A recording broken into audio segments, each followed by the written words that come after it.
अच्छा, मुझे देख के आपको लग रहा होगा कोई कौआ खड़ा हो गया। हालांकि मैं कौआ कहीं से नहीं लगता, लेकिन मेरी लुगाई कहती कि तू इंसान भी नहीं लगता। ये हालत खराब हो जाती है हास्य कवियों की, भगवान कसम। अच्छा, आप जितने भी लोग बैठे हैं सब अपने चेहरों पे हंसी बरकरार रखना, क्योंकि सारथी परिवार विश्वान चैनल पूरी दुनिया के 120 देशों में प्रसारित होता है और ये कवियों से ज़्यादा श्रोताओं को दिखाते हैं। जो जितना ज़्यादा हंसेगा, तालियां बजाएगा, उसी को ज़्यादा दिखाया जाएगा।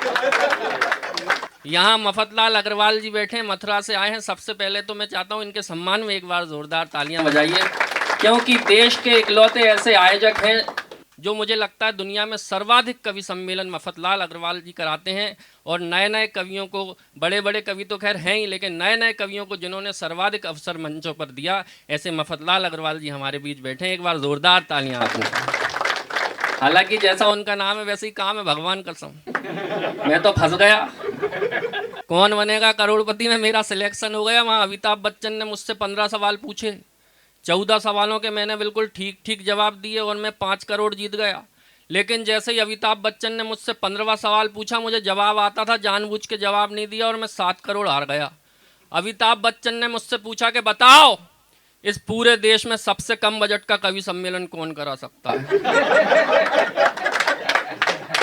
भगवान कसम मैं 7 करोड़ हार गया, लेकिन मफतलाल जी का नाम नहीं लिया। प्रणाम करता हूँ आप, बड़े अच्छे अद्भुत व्यक्ति हैं। और आइए, मैं चाहता हूँ कि आपके चेहरों पे ये हंसी ऐसी बरकरार रहनी चाहिए। एक अच्छे कवि से मैं प्रारंभ करना चाहता हूँ। मंच का सबसे छोटा कवि है, लेकिन इस मंच का सबसे प्रसिद्ध और वायरल कवि है। बुंदेलखंड टीकमगढ़ की धरती से हमारे बीच आया है।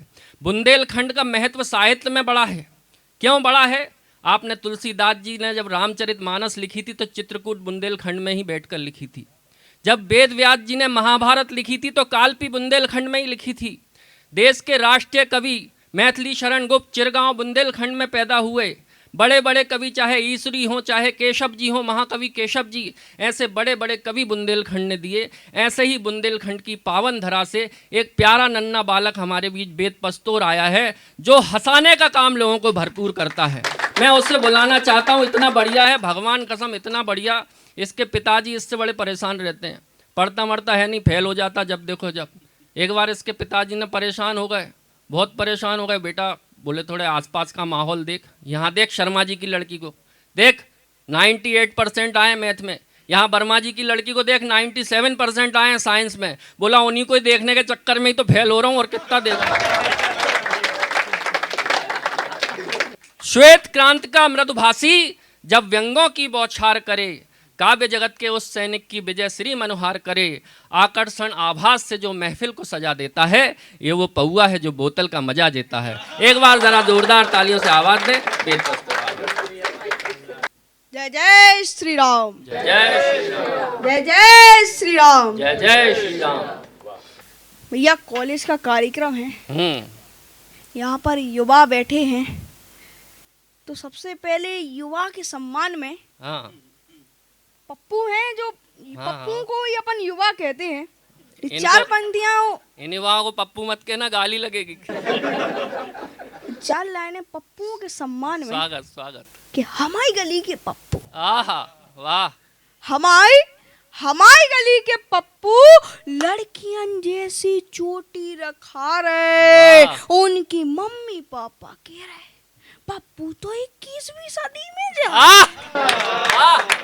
उनके मम्मी पापा कह रहे पप्पू तो 21वीं सदी में जा रहे। रात भर फेसबुक इंस्टा चला रहे, रात भर फेसबुक और इंस्टा चला रहे। चैटिंग करके क्लास की लड़कियन को सता रहे। उनके मम्मी पापा कह रहे पप्पू तो 21वीं सदी में जा रहे।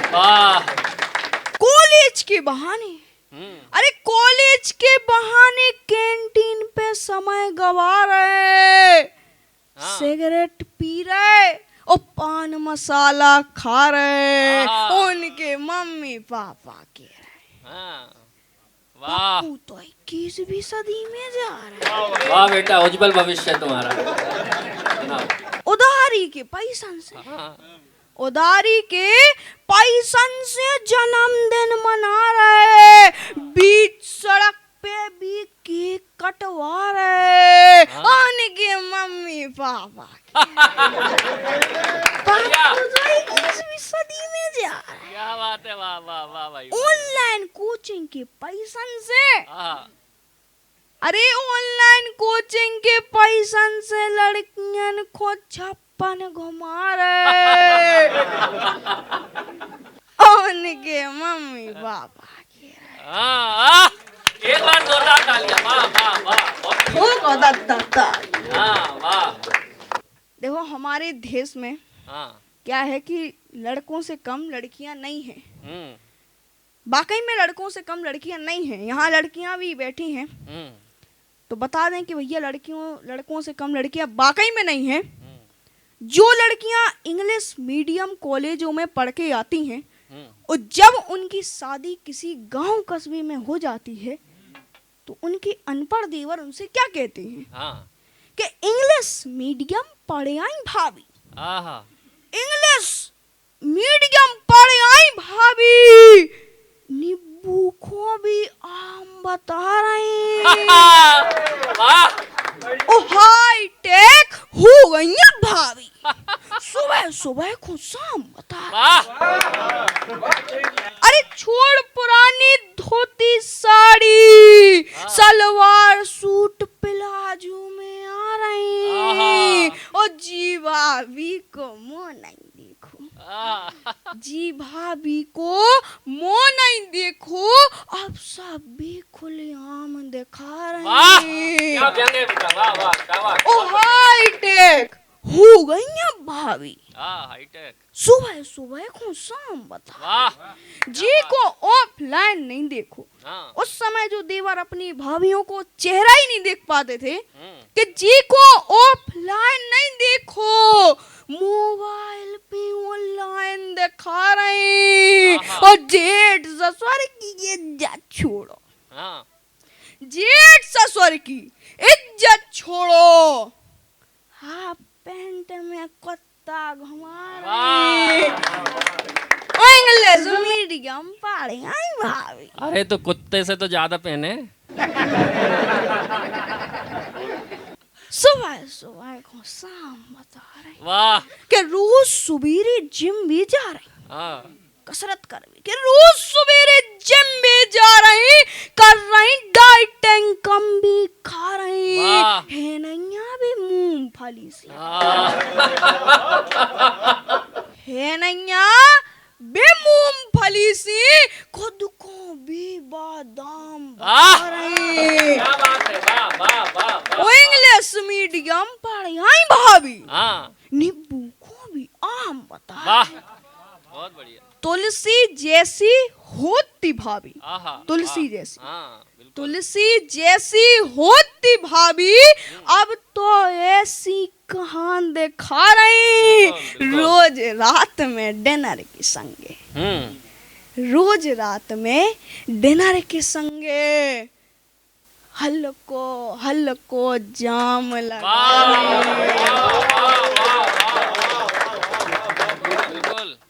ओ हाई टेक हो गई। वाह, क्या बात है। ठोको दत्ता।